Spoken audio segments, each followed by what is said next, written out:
Sir పిల్లలు ఒక్క నిమిషం మీరందరూ మనం ప్రేట్ చేద్దాం.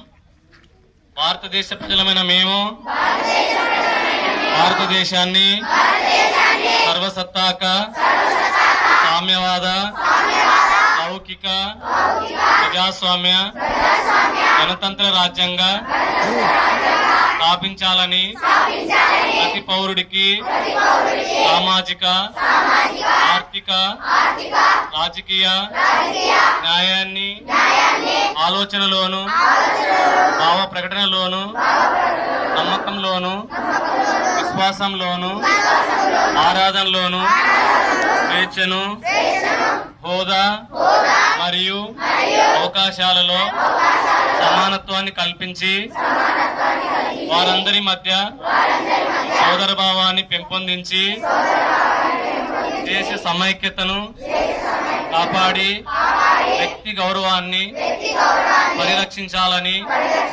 తీర్మానిస్తూ నవంబర్ 26, 1949 ఈ రాజ్యాంగం మా రాజ్యాంగ పరిషత్లో రూపొందించుకొని చట్టబద్ధం చేసుకొని మాకు మేము సమర్పించుకుంటున్నాం.